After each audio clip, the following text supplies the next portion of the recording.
নমস্কার বন্ধুরা, মমতাজ কিচেনে সবাইকে স্বাগত জানিয়ে চলে এলাম নতুন একটা পর্বের সাথে। আজকের পর্বে আপনাদের বানিয়ে দেখাচ্ছি একদম রোদে দেওয়ার ঝামেলা ছাড়াই টক ঝাল মিষ্টি কাঁচা আমের আচার। তো বন্ধুরা, এই আমের আচারটা খেতে খুবই মুখরোচক হয়। এই আচারটি ভাতের সাথে জাস্ট জমে যায়, আপনারা বাড়িতে বানিয়ে দেখতে পারেন। তো রেসিপিটি শুরু করার পূর্বে আপনাদের কাছে অনুরোধ, এই ভিডিওটা কোথাও না স্কিপ করে প্রথম থেকে শেষ পর্যন্ত দেখতে থাকুন। আশা করছি আপনাদের খুবই পছন্দ হবে। তো এখন সরাসরি চলে যাব মূল রেসিপিতে। এই আচারটা বানিয়ে নেওয়ার জন্য তো দেখুন, এখানে আমি 1300 গ্রাম আম নিয়েছি। তো দেখুন, আমগুলো কিছু বড় সাইজের আম রয়েছে আর কিছু ছোট সাইজের আম রয়েছে। তো এই আমগুলোকে আগে থেকে পরিষ্কার করে জল দিয়ে ধুয়ে নিয়েছি। আর এই আমের গায়ে থাকা জলগুলো আমি পরিষ্কার কাপড় দিয়ে খুব ভালোভাবে মুছে নেব, যেন না এর গায়ে কোনোভাবে জল না থাকে। তো দেখুন, এভাবে আমি সবগুলো আম মুছে অন্য একটা পাত্রে করে রেখে দিচ্ছি। এইভাবে আমি সবগুলো আম মুছে ওই পাত্রে করে রেখে দিচ্ছি।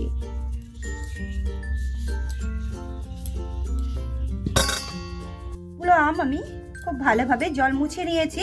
এখন এই আমগুলোকে কেটে নেব। প্রথমেই খোসা ছাড়িয়ে নিচ্ছি।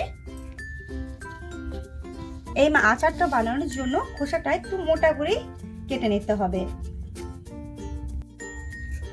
তো দেখুন বন্ধুরা, কোনোভাবে এই যে সবুজ, এই যে দেখতে পাচ্ছেন, এই সবুজ দাগ যেন না থাকে।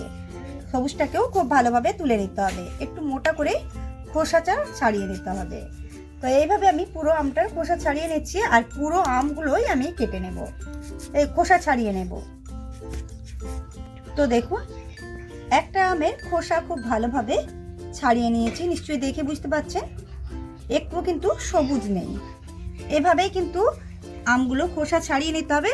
আর যদি সবুজ থেকে যায় তখন কিন্তু আমের আচারটা আমগুলো কালো হয়ে যাবে, দেখতে খুব একটা ভালো হবে না। আর এইভাবে আমি সবগুলো আমের খোসা ছাড়িয়ে নিয়ে ফিরে আসছি। তো দেখুন, সবগুলো আমের খোসা ছাড়িয়ে নিয়েছি। এখন এই আমগুলোর গায়ে কিন্তু জল আছে। এই দেখুন, আম কাটার ফলে কিন্তু গায়ে জল থেকে গেছে। এখন এই আমের গায়ে থাকা জলটা খুব ভালোভাবে কাপড় দিয়ে মুছে নিচ্ছি। ওই পাত্রে রেখে দিচ্ছি। ঠিক একইভাবে সবগুলো আম গায়ে থাকা জলটা খুব ভালোভাবে মুছে নিচ্ছি। দেখুন, খুব ভালোভাবে মুছে নিয়েছি। অন্য একটা পাত্রে সরিয়ে নিচ্ছি আমগুলোকে। এরপরে আমগুলো আচারের শেপ দিয়ে নেব। তো দেখুন, আমগুলোকে কিভাবে কাটবো। এটাতে আটি হয়ে গেছে খুব ভালোভাবে, একটু কাটতে কষ্ট হচ্ছে বন্ধুরা।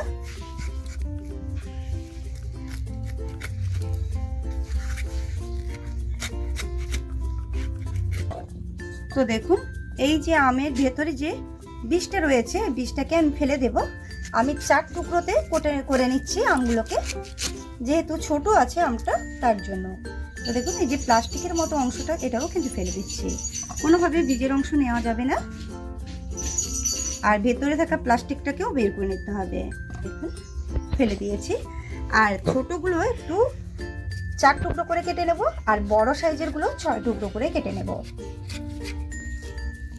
আর এইভাবে আমি সবগুলো আম কাটার পর আপনাদের দেখাচ্ছি। তো দেখুন, আমগুলো আমি লম্বা লম্বা করে কেটে নিয়েছি। তো এর মধ্যে কিছু উপকরণ মিশিয়ে নেব। প্রথমেই দিয়ে দেব, এখানে যেহেতু 1200 গ্রাম আম নিয়েছিলাম, তার জন্য এখানে নিয়েছি 600 গ্রাম চিনি। চিনিটা আমি উপর দিয়ে দিচ্ছি। আর এখন দিয়ে দেব হাফ কাপ নিয়েছি ভিনিগার, সাদা ভিনিগারটা নিয়েছি। তো এভাবে একটু দিয়ে দিলাম। এরপরে চামচ দিয়ে খুব ভালোভাবে মিশিয়ে নেব। তো দেখুন, খুব ভালোভাবে চিনির সাথে আম এবং ভিনিগার মিশিয়ে নিয়েছি। এখন ঢাকা লাগিয়ে প্রায় 15 মিনিটের জন্য রেস্টে রেখে দেব। তো দেখুন, 15 মিনিট হয়ে গেছে। তো দেখুন, চিনি যে আমের সঙ্গে মিশিয়ে রেখেছিলাম, দেখুন কতটা জল বেরিয়েছে। দেখুন, আম থেকে জল বেরিয়ে গেছে। তো এখন সরাসরি চলে যাব একদম আচারটা বানানোর জন্য আমি কিছু মশলা ভেজে নেব। আমি দুটো এখানে 6টি এলাচ নিয়েছি, এখান থেকে দুটো সরিয়ে নিচ্ছি। এখানে দেখুন 3টি শুকনো লঙ্কা রয়েছে, হাফ চামচ রয়েছে গোটা ধনে, হাফ চামচের থেকেও কম রয়েছে গোটা মৌরি, আর হাফ চামচের থেকেও কম রয়েছে গোটা জিরে, আর এখানে রয়েছে গোটা গরম মশলা, যার মধ্যে রয়েছে দারচিনি, লবঙ্গ দুটো এবং এলাচ 4টে। এখন দিয়ে দিচ্ছি, এখন গ্যাসটাকে জ্বালিয়ে নিয়েছি এবং কড়াটাকেও খুব ভালোভাবে গরম করে নিয়েছি। এই পর্যায়ে প্রথমেই দিয়ে দিচ্ছি শুকনো লঙ্কা, আর এগুলো একটু ভাজতে সময় লাগে, তার জন্য আগে থেকে দিয়ে দিচ্ছি এলাচ, দারচিনি এবং লবঙ্গ। এগুলোকে নাড়িয়ে চাড়িয়ে কিছুক্ষণের জন্য ভেজে নিচ্ছি। এরপরে বাকি মশলাগুলো দিয়ে দেব। তো দেখুন একদম লো আঁচে এই মশলাগুলোকে কিছুটা সময় ধরে ভেজে নিয়েছি। ঠিক এই পর্যায়ে বাকি মশলাগুলোকে দিয়ে দিচ্ছি। এগুলোকেও খুব কম আঁচে ভেজে নেব, যতক্ষণ না এই মশলাগুলো থেকে ভালো একটা গন্ধ ছাড়ছে। তো দেখুন মশলাগুলো খুব ভালোভাবে ভেজে নিয়েছি, একটা অন্য পাত্রে করে নামিয়ে নিচ্ছি।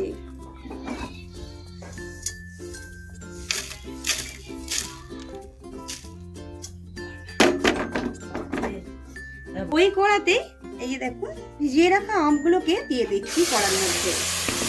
কোনোভাবেই জল দেবো না, আমি পুরো আমের যে জলটা বেরিয়েছিল এবং চিনি সহ দিয়ে দিচ্ছি। তো দেখুন পুরো আমটা দেওয়ার পর এখন দিয়ে দিচ্ছি খুবই সামান্য লঙ্কার গুঁড়ো কালারের জন্য। এখন দিয়ে দেব খুবই সামান্য হলুদের গুঁড়ো। লঙ্কা গুঁড়ো এবং হলুদ গুঁড়ো দেওয়ার পর খুব ভালোভাবে মিশিয়ে নেব।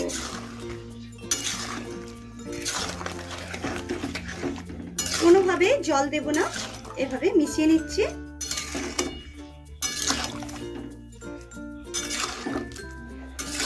তো দেখুন খুব ভালোভাবে মিশিয়ে নিয়েছি, আর উপর দিয়ে ঢাকনা দিয়ে প্রায় 10 মিনিটের মতো এই আচারটাকে হতে দেব।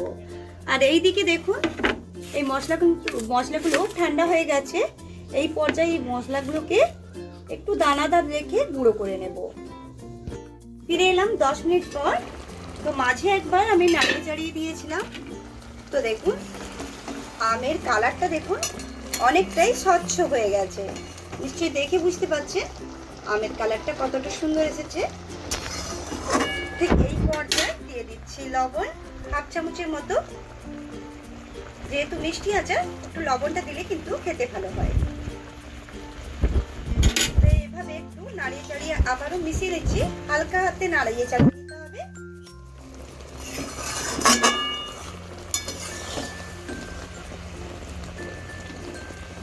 এই পর্যায়ে কিন্তু এগুলো বেশ নরম রয়েছে, তার জন্য হালকা হাতে নাড়িয়ে নিচ্ছি এখন। তো আবারও 5 মিনিটের মতো লবণটাকে মিশতে দেব আমের সাথে। এদিকে দেখুন মশলাগুলো একটু দানাদার রেখে গুঁড়ো করে নিয়েছি, এই যে দেখুন। আর এদিকেও কিন্তু 5 মিনিট হয়ে গেছে। ঠিক এই পর্যায়ে দিয়ে দিচ্ছি এই গুঁড়ো করা মশলাগুলো।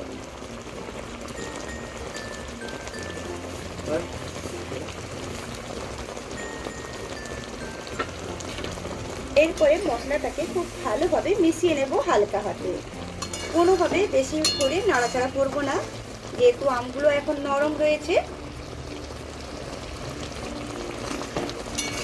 তো দেখুন বন্ধুরা আবারও 1 মিনিটের মতো মশলাগুলো দেওয়ার পর ফুটিয়ে নিয়েছি। ঠিক এই পর্যায়ে দিয়ে দিচ্ছি অল্প একটুখানি লেবু চেপে রসটাকে বের করে দিয়ে দিচ্ছি। এই লেবু রস দিলে কিন্তু স্মেলটা বেশ ভালোই আসে, চেষ্টা করবে লেবু রস শেষে দেওয়ার। তো এবং লেবু রসটা মিশিয়ে দিয়ে দিয়েছি, একটু মিশিয়ে নেব। তো দেখুন একটাও কিন্তু আম ভাঙেনি, নিশ্চয়ই দেখে বুঝতে পারছেন। আর ঠিক এই পর্যায়ে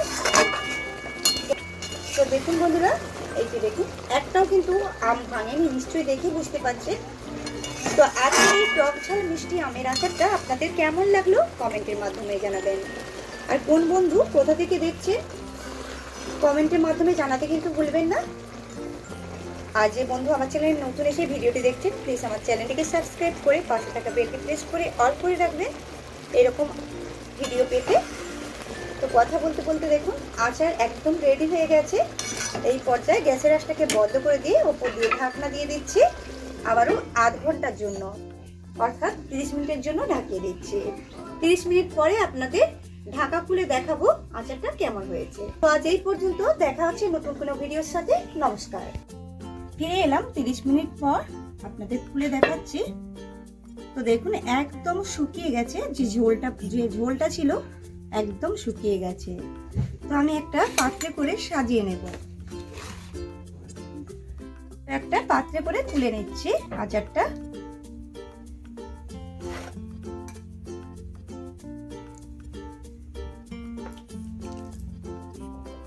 তো দেখুন কালারটা কতটা সুন্দর এসেছে। তো এইভাবে আমি এক পাত্রের মধ্যে তোলার পর আপনাদের দেখাচ্ছি। তো আচারটা একটা পাত্রের মধ্যে সাজিয়ে নিয়ে ফিরে এলাম। তো এখান থেকে একটা আম আপনাদের দেখাচ্ছি কতটা জুসি হয়েছে ভেতর থেকে। তো দেখুন কতটা নরম এবং ভেতর থেকে একদম মশলা এবং চিনি রস ঢুকে গেছে। খেতেও খুবই ভালো হয়, আপনারা বাড়িতে বানিয়ে দেখতে পারেন। তো আজ এই পর্যন্ত, দেখা হচ্ছে নতুন কোনো ভিডিওর সাথে। নমস্কার।